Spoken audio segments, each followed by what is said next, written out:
Finally, we have someone at ESPN who is willing to speak the truth. Finally, we have someone at ESPN who is willing to speak on something real and actually matters. Normally, when I see headlines pertaining to a so-called star at ESPN calling someone out, ESPN is using their resident doofus, Crying Ryan Clark, in another failed attempt to hypnotize their audience with the illusion of fake racism. Hey, lonely men, it's me, Ryan C. It's Sunday morning and I'm sad. I'm so sad. I got into an Uber this morning and my Uber driver started playing No Scrubs. I have been musically profiled. Even Mahmood from Pakistan, who's driving me to Club Shay Shay, even Mahmood knows I'm a useless scrub.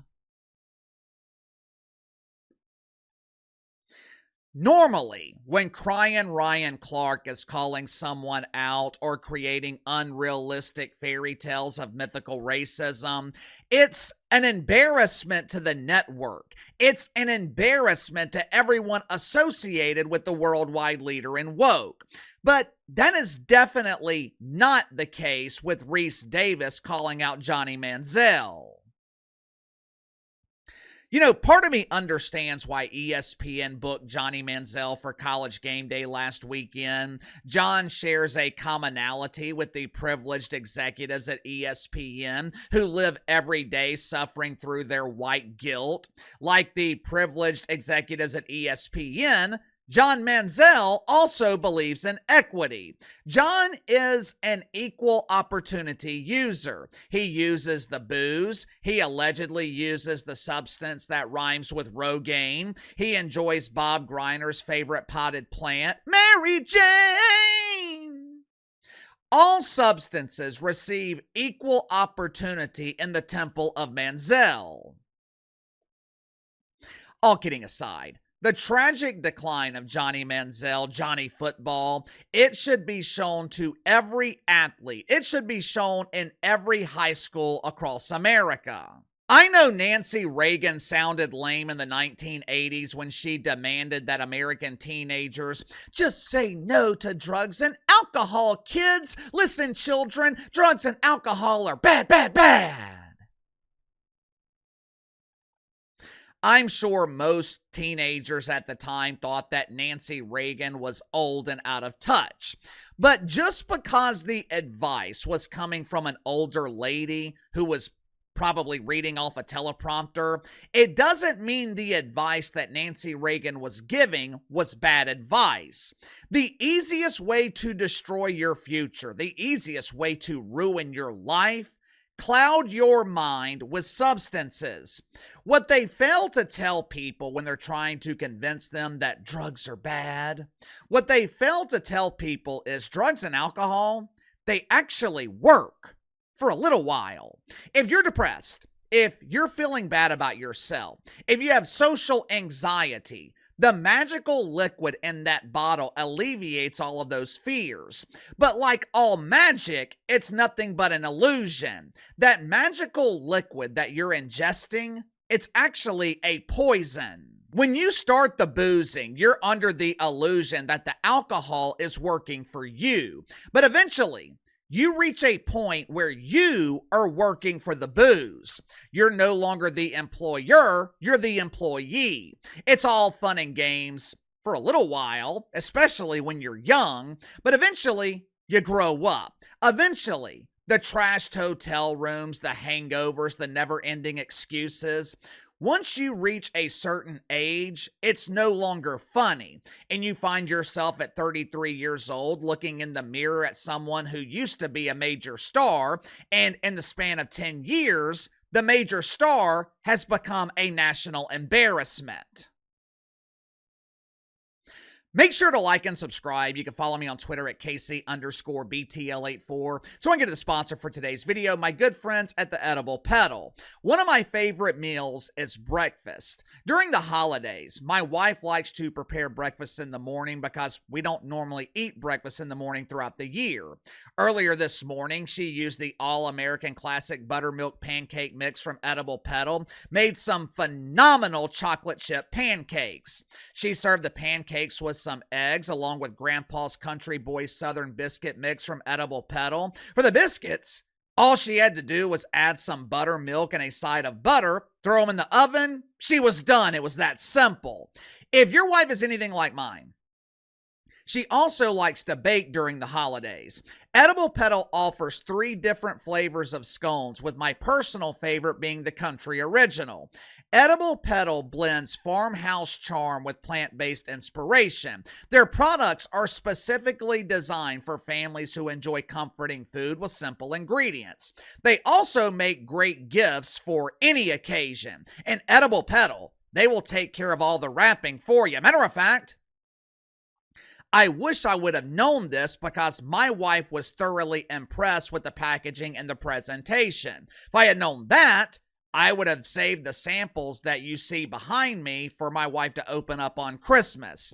So click the link in the description below. Use my promo code BTL10, BTL10. Receive 10% off your first purchase with the Edible Pedal Company.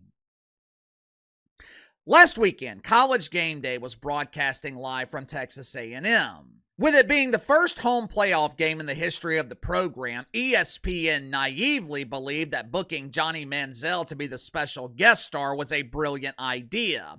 To make matters worse, ESPN spent the week promoting the immaculate return of the once chosen one.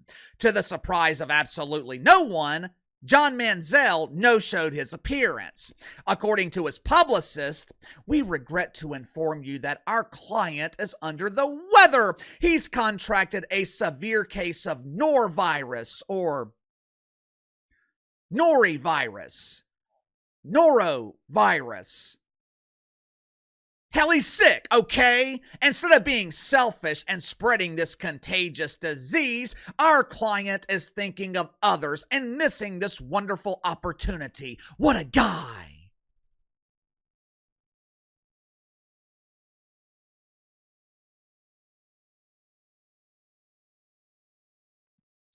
According to John, he was unable to fulfill his commitment to ESPN because he suddenly came down with a devastating case of norovirus. Or, as his AA sponsor prefers to call it, a hangover. Last Friday night, Johnny Manziel was seen mourning in Miami as he watched the mainstream boxing career of Jake Paul perish. Jake Paul likes to call himself the problem child. Anthony Joshua was able to solve that problem in about 6 rounds.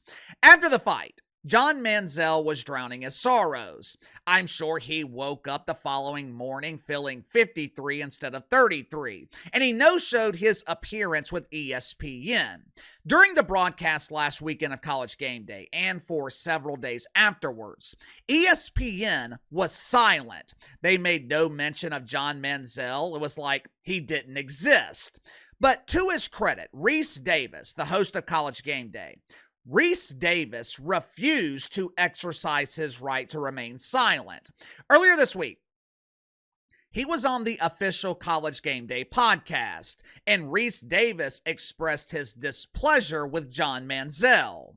When you go to a fight like that, you better be careful where you eat breakfast. That breakfast can give you a severe case of the devastating doodles. It'll have you incapacitated and unable to use your phone to tell people you can't make your scheduled appearances. Is that what the kids are calling a hangover these days? A bad breakfast? For starters, credit to Rece Davis for refusing to remain silent. Credit to Rece Davis for refusing to coddle, refusing to enable Johnny Manziel.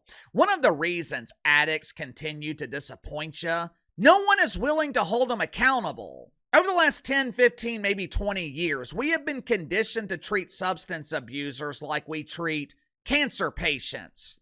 Oh, I feel so bad for him. He's suffering with a disease. Yeah, alcoholism is definitely a disease. Alcoholism is devastating to everyone that's affected by it, both the alcoholic and the friends and family. But in this situation, I don't feel bad for Johnny Manziel. I feel bad for the people at Texas A&M who were looking forward to seeing him. I feel bad for ESPN, which is something that is rarely said on this channel. I feel bad for ESPN, who had to scramble to find a replacement because a 33-year-old man refused to be reliable. But at the same time, you do want to sympathize with Johnny Manziel because he has thrown away his entire career over nothing. When you think about it, Johnny Manziel was only a superstar for a couple of years. Johnny Manziel became a mainstream star, 2012? By 2014, he was already on the decline. By 2015, his football career was over. That's how fast alcohol can ruin your life. You want to see the future? You want to see Johnny Manziel at 50 or 60? Watch for yourself. To my man Eric from Tina, fam, and the military boy. Woo! I guess it's a beautiful gift. I'm not sure why. Oh, bachelor gift. Gotcha, man. Eric has a tattoo of your famous. Woo! God, Eric, so many women do. No more to do with it. Now he's getting married. Oh my God. Why would you get married, motherfucker? It's the worst possible commitment you could do. Because as of the day you get married, 50% of everything is hers. Some poor fiance, some bride-to-be paid $600 for that. Her soon-to-be husband idolized Ric Flair growing up. She wanted to make their wedding day extra special, so she paid $600 for a personalized message from his hero. And that is what she got in return. Ric Flair has spent his entire adult life glorifying the nature boy lifestyle. The man's lucky to be alive. To be honest with you, I don't think doctors even know how Ric Flair is still alive. Addiction literally took his son's life. You would think that would be a clear sign that the party is over. But with Ric Flair and with Johnny Manziel, the party never ends. In the clip that I just shared with you, that is the end result. A 76-year-old man on Christmas Day sitting at the bar at 11 o'clock in the morning, surrounded by kids that are young enough to be his great-grandchildren, drinking his pain away because Ric Flair never learned how to be Richard Fleer, just like Johnny Football has never learned how to be Jonathan Manziel.